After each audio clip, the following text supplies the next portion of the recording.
Hello everybody, this is Ben. I'm founder of BTD Insurance Services, independent Medicare insurance broker. So I help people, whether it's Medicare supplements, Medicare Advantage, whatever it might be, just helping you navigate the confusing world of Medicare.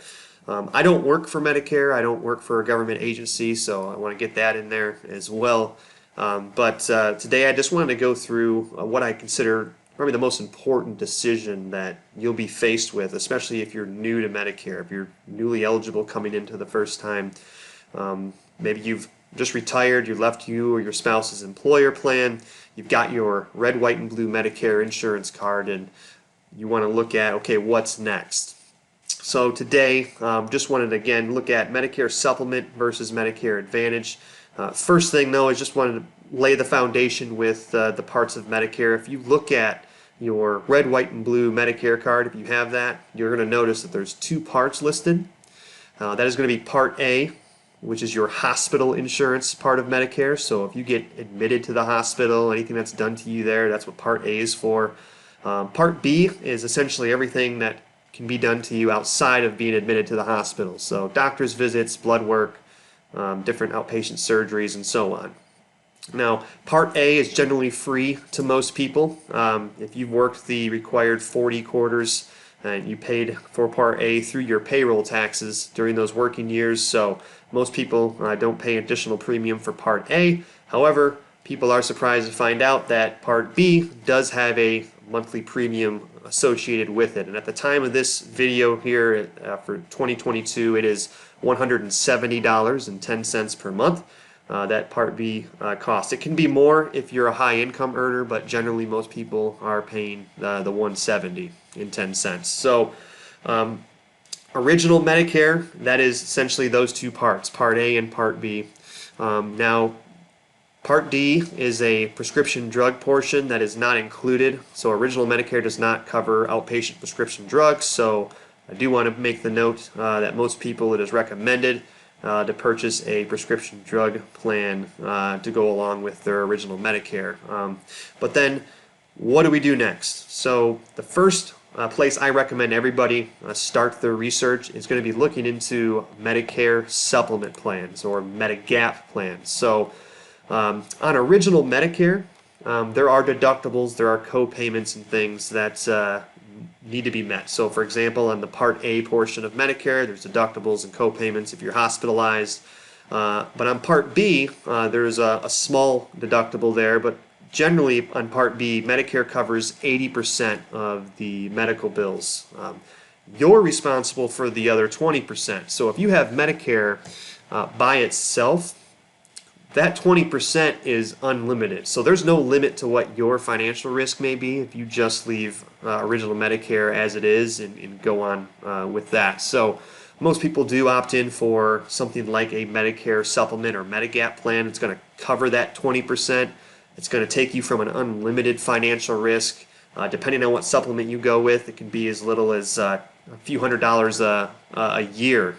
So you go from unlimited to just a few $100s in financial exposure as far as medical bills go. So that can be very significant.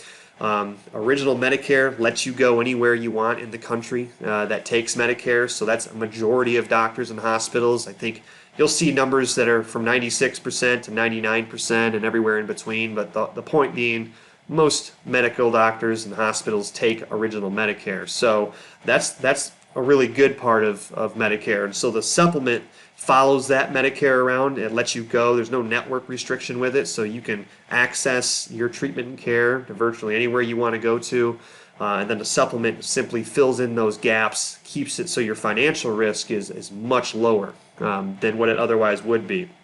Now, the supplement plans, they vary in price. Really depends on where you live and really what insurance company you go through, as well as the supplement plan you go through. So today's video is going to be short. I'm not going to go through the whole Medicare supplement chart here, but if you can see that on the screen, typically I'll limit it to the primarily 2 or 3 options, the most popular ones like Plan G, Plan N, maybe a high deductible Plan G if it makes sense in some states, but really 2 to 3 options is really what it comes down to.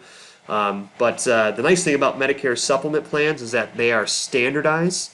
which means that, let's say if you're looking at Plan G, for example, you might find 30 different insurance companies in your zip code that are offering Plan G, and they're offering it at all different price points.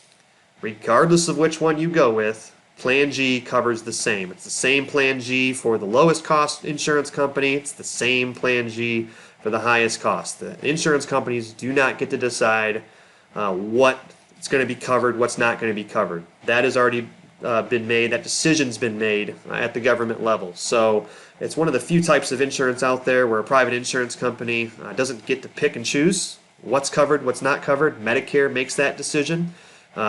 You'll see here in this guidebook that CMS puts out, cost is usually the only difference between the Medigap or the Medicare supplement plans. So really it comes down to just shopping the different insurance companies in your area, making sure you're not overpaying for something. So that's something that we can help with, that I help with. We'll be happy to do that. And my services, by the way, are free when it comes to doing that. So the other option is looking at a Medicare Advantage plan. Now these are increasing in popularity, mainly due to all the advertising. So this is what you're going to see advertised on TV. This is what you're going to hear mostly about when you open your mailbox and it's flooded with all these different ads and postcards. Typically it's something to do with Medicare Advantage. Now Medicare Advantage is something totally different than a supplement plan, because what a Medicare Advantage is you're simply replacing your original Part A and B Medicare that's administered through the government, and you're getting a privatized version. You're getting a private insurance company's version of Medicare. Now, that company, that plan has to abide by certain rules that Medicare sets forth, namely, they have to cover the same types of medically necessary treatments. So, for example, knee replacement surgery. Original Medicare covers medically necessary knee replacements. If your doctor says you need to get it done on original Medicare and a supplement, you go get it done.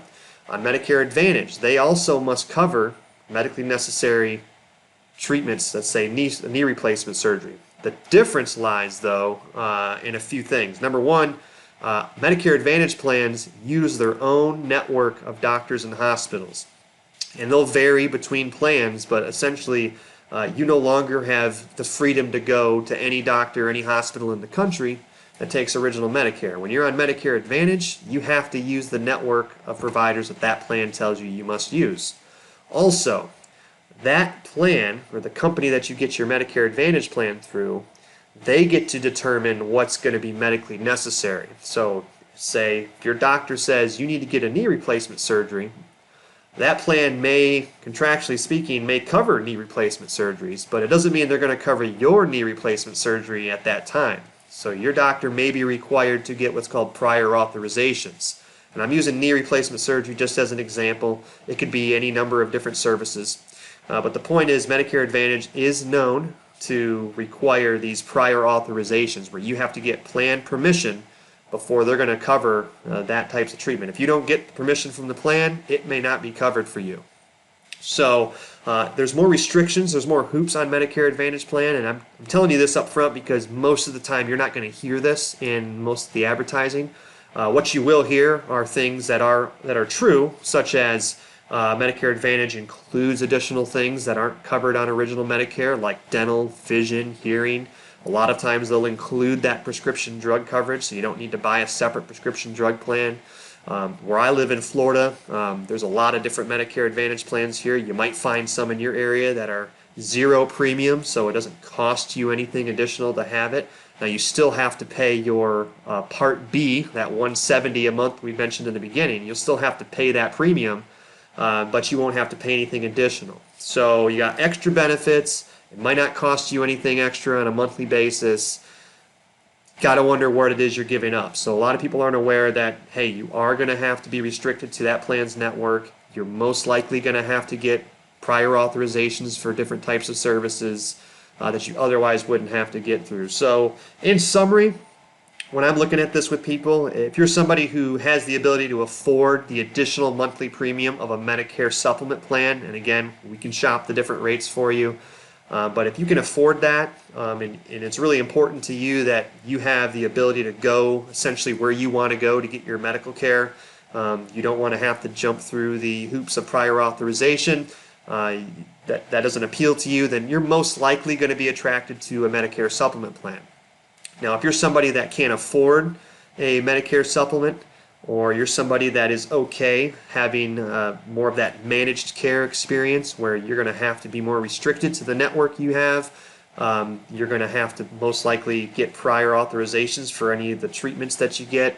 If you're okay with that, then you might be okay with the Medicare Advantage plan, just as long as you know what those restrictions are, and that's ahead of time, so you're not caught off guard. So again, regardless of which path you go with, here in my office I help people with both. I'm licensed to do both. I don't work with just one insurance company. I use many different ones, a lot of the big brand names that you're familiar with.